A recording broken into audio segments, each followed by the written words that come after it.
Greetings to everybody at home. My name is Celani Letlalo, and I'm your lovely, humble, and gracious host of the Julius Caesar Unpacked podcast. And this is a podcast where we'll be discussing Julius Caesar, particularly the themes of Julius Caesar, such as loyalty as well as dramatic irony. And sitting right next to me is the ever so beautiful, the ever so amazing, the brilliant Busisa Unami Mahlangu. I'm so happy to be here, Celani. It's been long overdue.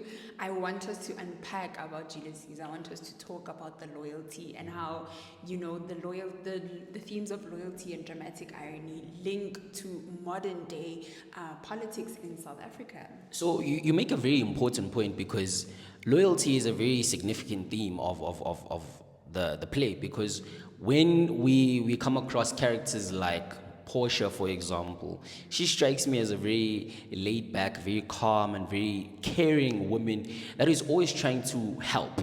And the first encounter that we have with her is when she's trying to help Brutus, and like she's trying to understand what is happening inside of his head. And in Act 2, Scene 1, she actually cuts her thigh and she says, how can I be patient with that, but not my husband's secret? So basically citing that if I am able to cut my thighs, surely, and endure the pain of cutting my thighs, surely I can handle my husband's secrets. And that to me is very, very important, because that symbolizes that this woman is very loyal, and she serves in her role as a woman of serving her husband the right way, but she's also trying to help by understanding what he's going through. And that is very important for me when we consider loyalty as a theme, particularly. And I don't know about you, but there are so many instances that you can talk about, and I'm assuming you want to touch on the likes of Brutus, the likes of Caesar, and how, take me through that. When I think about loyalty, Celani, I think about Act 3, Scene 1. During the assassination of Brutus, Caesar, when he says it to Brute, when he realizes that Brutus is part of the conspiracy. And what comes into mind is the fact that, those who you believe are loyal to you, those who are closest to you, can most likely are the most dangerous ones. How Cassius was like, you know what, the person that knows Caesar more is Brutus. So I'm going to put him under my wing and make sure that he is the head of this conspiracy. And that's where the theme of loyalty, I see it the most. And what it to Brute means, it means you too, Brutus, and with that line, you see the how devastated Caesar is when he finds out and sees that the person closest to him is part of the conspiracy. So I think it's very significant, and it's quite important to understand that eventually, at some point, the loyalty turns into betrayal, and that loyalty is broken. But how then do we relate it to the politics of South Africa, like the modern day political landscape of South Africa? Celani, it goes to, and luckily we have a perfect example.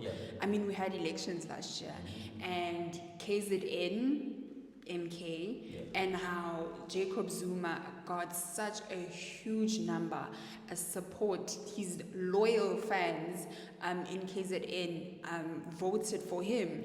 And as the audience, or as South Africa, we did not anticipate that, simply because the party was formed recently. It wasn't even like 12 months that the party was formed, and Jacob Zuma got such a huge number of supporters and votes in KZN. And that outlines to the theme of loyalty, that the people that loved him and supported him in ANC when he was part of the ANC party still voted for him, still wanted him to be their president.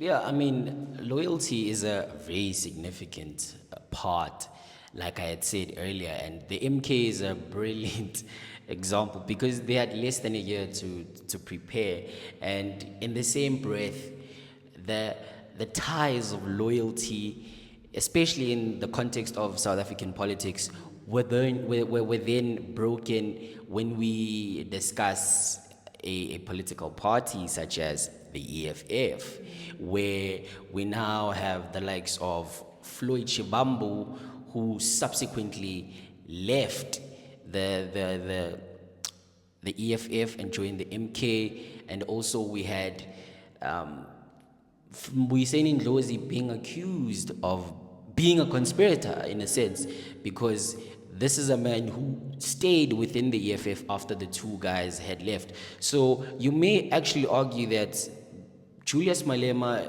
represents Caesar, and Flo Chibambo, Dalimpofu, as well as Mbuyiseni Ndlozi in a sense.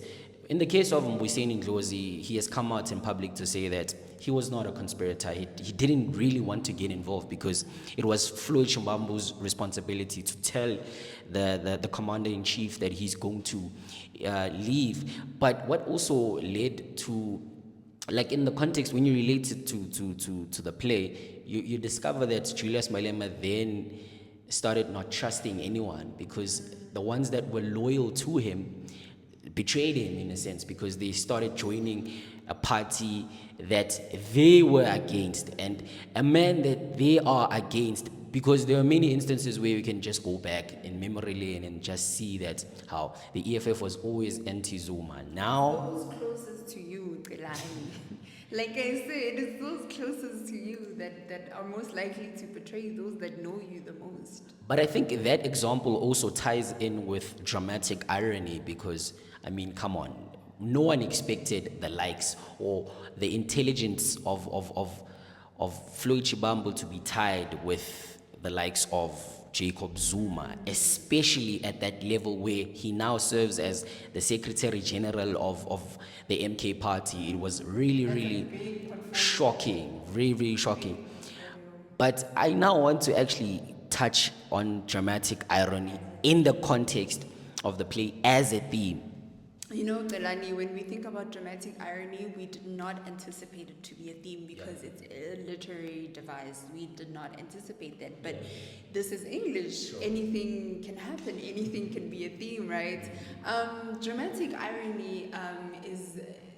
when we think about dramatic irony, we think about how, as the audience, we are well or more informed than the characters. You know, the characters are left in the dark. And in this sense, we would say that, well, it is sort of, debated on if Caesar is left in the dark, but Caesar's left in the dark, and us as the audience are continuously informed about Caesar's conspiracy. We are continuously informed about how, the possibility of Caesar getting to know about the conspiracy. I mean, who's this guy, Gonje, that wanted to give him the letter? Artemidorus. I keep forgetting his name. He literally holds the letter and he says, like a suitor, I will ensure that Caesar gets this letter. And this is the point where, as the audience, we are hoping that Caesar gets the letter, because that's where the dramatic irony happens, is that Caesar's in the dark, questionable, but Caesar's in the dark, and then as the audience, we're very much informed about the fact that the letter entails so much. So what? Life and death. So what is quite significant in the case of dramatic irony for me, especially in the play, is the fact that Julius Caesar was actually warned about the month of March, the Ides of March, and this is when the soothsayer actually comes to him in Act 1, Scene 2 and says, beware the Ides of March. And then further down the line, Caesar then comes out to say how March has arrived, but nothing. Yeah, I'm still alive, And actually, for those who do not know, Julius Caesar actually passed away on the 15th of March. So the soothsayer then replied to him and said, hey, Baba, you understand? The day is still going. What do you mean? So that also speaks on how naive Julius Caesar was, and Very egotistical. He really thinks that, you know, he's very overly confident. The way he said that the Ides of March are here, and he's literally in the soothsayer like, well, they're not gone. You know, the confidence in saying that, what do you mean the Ides of March are here and I'm still alive? Now, how do we link that? To modern day politics. Because look at it this way. The dramatic, like, I think the irony is very dramatic in this sense when you think of the Democratic Alliance as well as the ANC or the Government of National Unity. Like, that is very dramatic because the ANC and the DA have policies, or they have big policy differences. For example, the biggest difference that splits them right now is, of course, their stances. Yes, ideology, sorry, is their stances related to the Israel and Palestine war, where we have the ANC that is pro-Palestine and we have the DA that is. And these are people that we expect to form a united front and lead the country. So how dramatic is that for you? The dramatic irony is dramatic ironing, because in the context of, if you look at the state of our country right now, I mean, you can see that, you know, the GNU, is it doing the things that it's supposed to do? As the audience, we really anticipate, when we think about dramatic, I mean, we think about GNU, we think they're going to be united, they're going to work together into forming or making sure that the country is progressing. But then the VAT has increased. They are considering adding an extra grade.